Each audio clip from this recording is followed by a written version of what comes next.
इस कलयुग की बिचली पीढ़ी में साध संगति का मिलना पूज्य गुरुदेव भगवान की विशेष रजा के बिना संभव नहीं होता है। आने वाले समय में तो पूरा विश्व ही साध संगति से जुड़ेगा। परमेश्वर को प्रसन्न करने की जो भक्ति क्रिया साध संगति में स्वयं परमेश्वर रामपाल जी ने ही अपने भक्तों में प्रेरणा करके शुरू करवाई है, पूरा विश्व इसी विधि से सत भक्ति किया करेगा।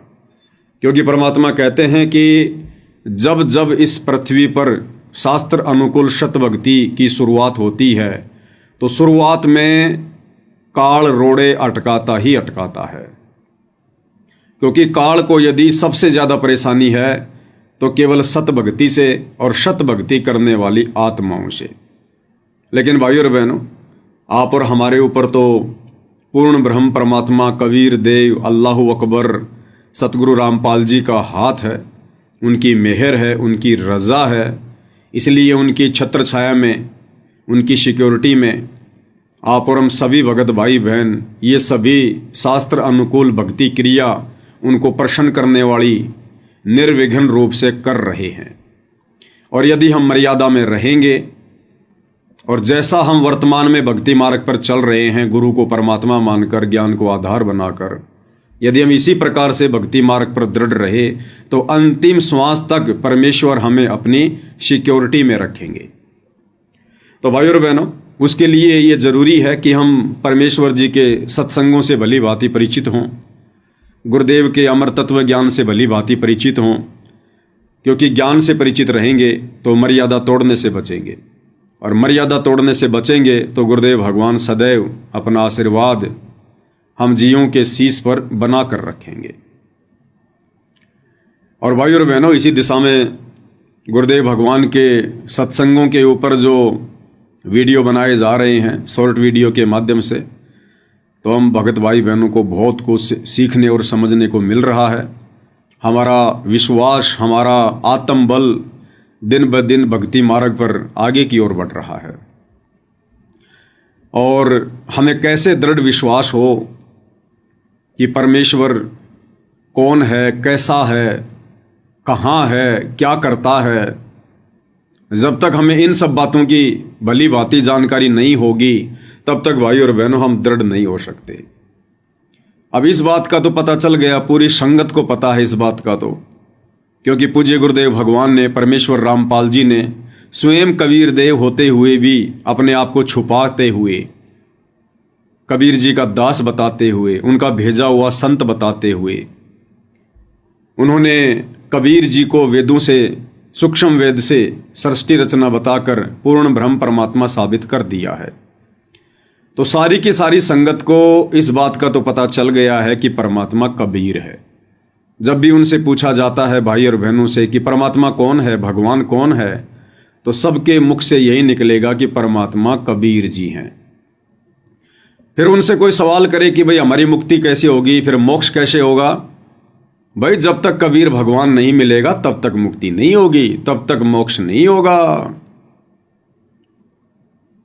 अब कोई उनसे पूछे भक्तों से कि भाई फिर वो कबीर कौन है, कहाँ है, फिर भगत कहेंगे कबीर जी तो 650 साल पहले आए थे, काशी में आए थे, जुलाहा बनकर आए थे। अरे भाई, एक तरफ तो तुम कह रहे हो कि कबीर जी की शरण में आए बिना, कबीर जी की भक्ति किए बिना हम कबीर जी के सतलोक में जा नहीं सकते, और दूसरी तरफ तुम कह रहे हो कि कबीर जी तो भाई 650 साल पहले आए थे। अरे फिर वर्तमान में कहाँ है कबीर, वर्तमान में कौन है कबीर?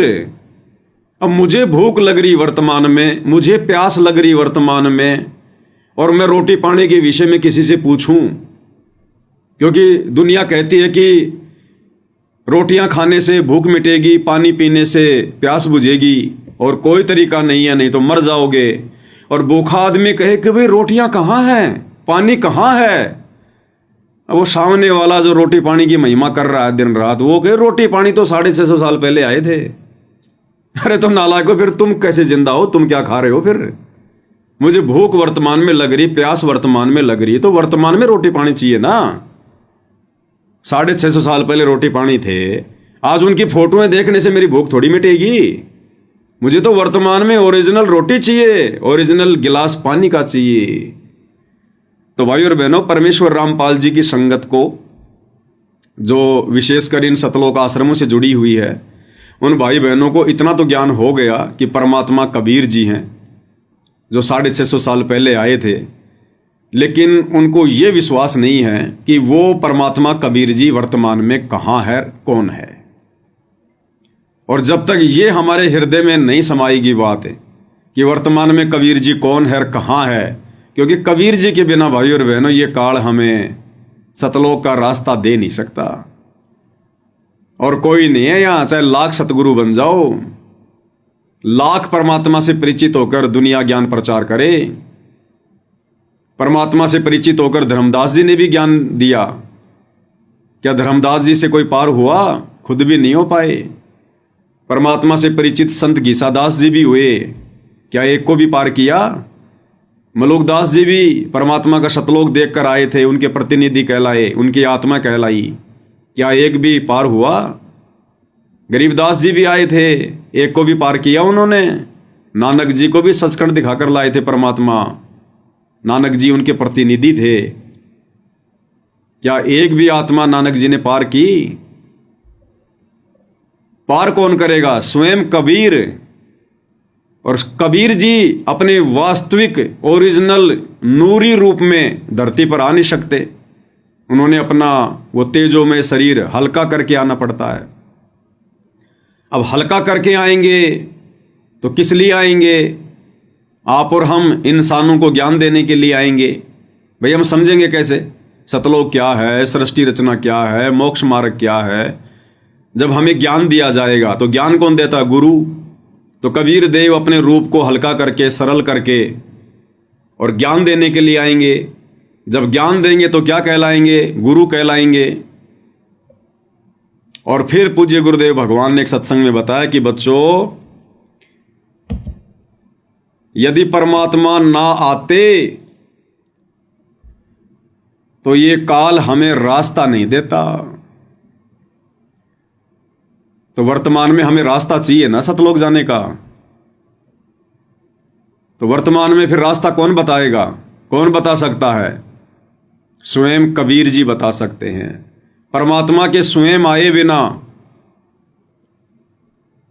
आप और हमें ये काल रास्ता नहीं दे सकता।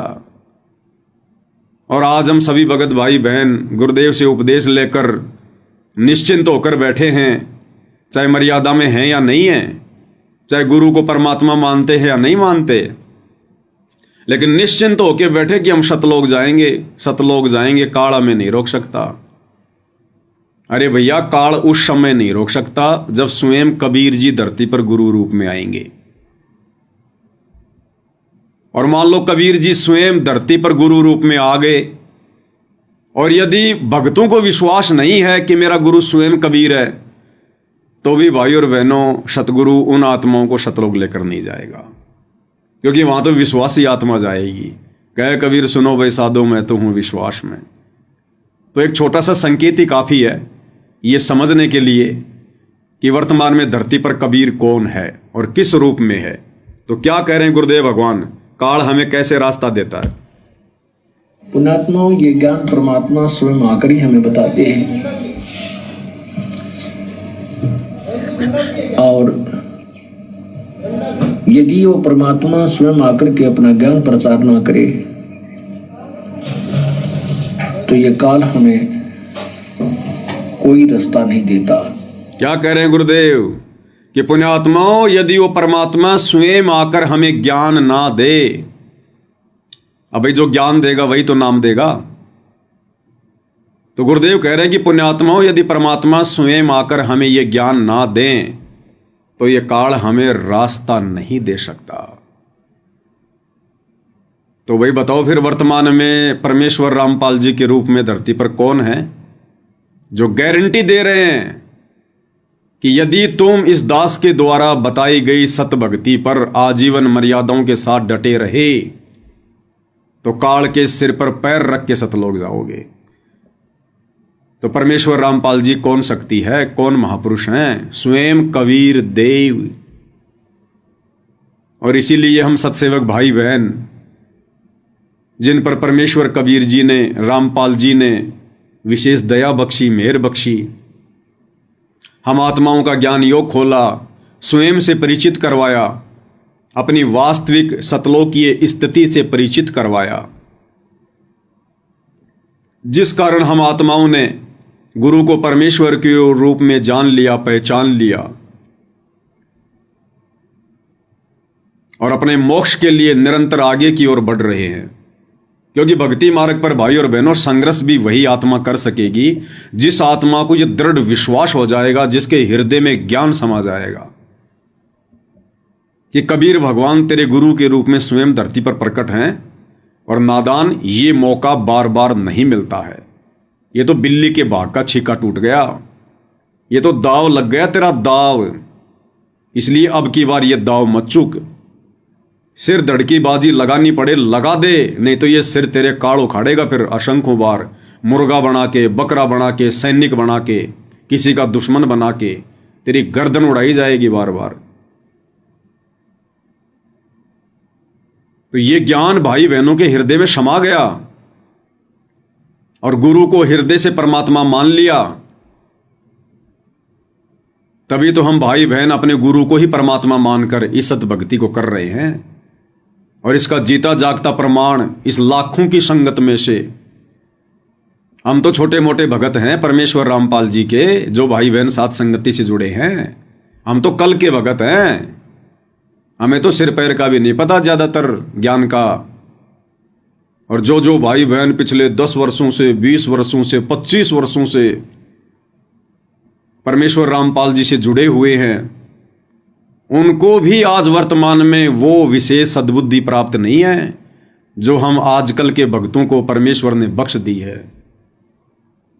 और हमने अपने गुरु को परमात्मा मानकर इस लाखों की संगत में सर्वप्रथम सन 2018 से 8 सितंबर के दिन सतगुरु प्रकट दिवस मनाना शुरू कर दिया था। सन 2018 तक तो ये आश्रमों से जुड़े भाई बहन, ये कोऑर्डिनेटर, गुरुदेव के बेटा बेटी, भाई बंधु रिश्तेदार, किसी के दिमाग में भी ये बात नहीं थी कि हमने 8 सितंबर के दिन को भी मनाना चाहिए। ये तो खाली जून में दाढ़ी मूंछ वाले नकली कबीर की फोटो को कबीर मानकर, उसको भगवान मानकर प्रकट दिवस मनाया करते थे। सर्वप्रथम ये सद्बुद्धि पूज्य गुरुदेव ने अपने सत्सेवक बच्चों को दी।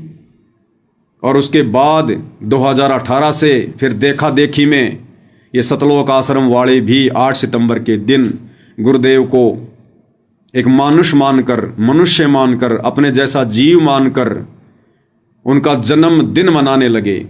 2019 में इन सतलोक आश्रम वालों ने सत्सेवक भाई बहनों की देखा देखी सर्वप्रथम 2019 में गुरुदेव का जन्मदिन मनाया था। जन्मदिन स्पेशल इन्होंने पीला पर्चा निकाला था गुरुदेव के नाम की आड़ में, और उस पीले पर्चे में ये लिखा हुआ दिखाया था कि बच्चों, मैं तुम्हारा गुरु, मेरा जन्म 8 सितंबर 1951 को हुआ, इसलिए 8 सितंबर के दिन से तुम लोगों ने मेरा जन्मदिन मनाना है।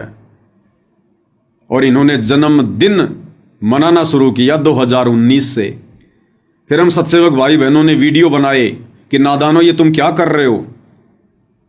अरे जब हम सत्सेवक गुरु को परमात्मा मानकर, स्वयंभू मानकर, परिभू मानकर उनका प्रकट दिवस मना रहे हैं, क्योंकि ये जीव नहीं है, ना सतगुरु जननी जने जाके माना बाप, पिंड ब्रह्मण से रहित है ना वा तीनों ताप। ये भैया स्वयं परमात्मा है, कबीर देव है, अपने आप को छुपा रहे हैं। समझो, ये ज्ञान गुरुदेव ने इसीलिए दिया हमें, दुनिया से न्यारा ज्ञान, ताकि हम ज्ञान को आधार बनाकर गुरु की पहचान करें। गुरु स्वयं नहीं कहेगा कि मैं कबीर भगवान हूं। अरे जब हम तुम्हारे छोटे भाई इस ज्ञान को समझकर, सतगुरु को प्रकट हुआ मानकर और प्रकट दिवस मना रहे हैं, तो फिर तुम जन्मदिन क्यों मना रहे हो? गुरु को मानुष क्यों मान रहे हो? क्या तुम्हें गरीबदास जी की वाणियां याद नहीं है? गुरु मानुष कर जानते, ते नर कहिए अंध, ओहे दुखी संसार में आगे काल के फंदे।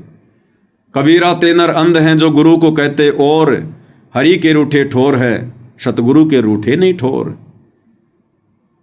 क्या तुम्हें याद नहीं? लेकिन भाई और बहनों, परमात्मा की एक अमरवाणी और है कि राज त्यागना सहज है, सहज नारी का ने, पर मान बढ़ाई ईर्ष्या दुर्लभ तजनाइए। ये मान बढ़ाई और ईर्ष्या यानी ये जलन, ये द्वेष, ये बहुत भयंकर रोग है। एड्स का रोग ठीक हो जाए, कैंसर का रोग ठीक हो जाए, जलन का रोग ठीक हो जाए, लेकिन ये ईर्ष्या का रोग तो भाई और बहनों अति दुर्लभ है ठीक होना, अति दुर्लभ। जिसको एक बार हो जाए तो इन सतलोक आश्रम वालों को, सत्सेवकों से ईर्ष्या हो गई कि भैया हम 8 सितंबर को सतगुरु प्रकट दिवस कैसे मनाएं। सतगुरु प्रकट दिवस के नाम से तो 8 सितंबर को तुम सत्सेवक मनाने लग गए, और जो काम तुम सत्सेवक करते हो फिर हम नहीं करते। भले वो सही है, होता तो सही है, लेकिन फिर ये नहीं करते वो काम, फिर ये सोचते हमारी बेइज्जती हो जाएगी। प्रकट दिवस तो सत्सेवकों ने मनाना शुरू किया। अगर हम इनकी देखा देखी मनाएंगे तो लोग कहेंगे तुम तो सत्सेवकों की देखा देखी चलते हो। तो ईर्ष्या भाव से इन्होंने जन्मदिन मनाना शुरू किया। जन्मदिन हमने इनको बहुत समझाया कि भाई ऐसी गलती ना करो, सतगुरु नाराज होंगे और बहुत महंगा पड़ जाएगा तुम्हें ये जन्मदिन। तो ये बात इनके समझ में आ गई भाई और बहनों, ये बात इनके समझ में आ गई कि एक तरफ तो हम बीच बीच में अपने गुरुजी को भगवान भी कह देते हैं और फिर भगवान का जन्मदिन भी मनाते हैं। तो ये तो उल्टा हो गया। कल को कोई सवाल कर लेगा तो क्या जवाब देंगे। तो इन सतलोक आश्रम वालों ने एक ऐसी तरकीब निकाली अपनी छोटी सोच आधार से कि सांप भी मर जाए और लाठी भी ना टूटे। मनाते तो जन्मदिन ही 8 सितंबर को, लेकिन नाम रख दिया अवतरण दिवस। अवतरण दिवस, ताकि किसी को शक ना हो कि हम गुरुजी का जन्मदिन मना रहे हैं।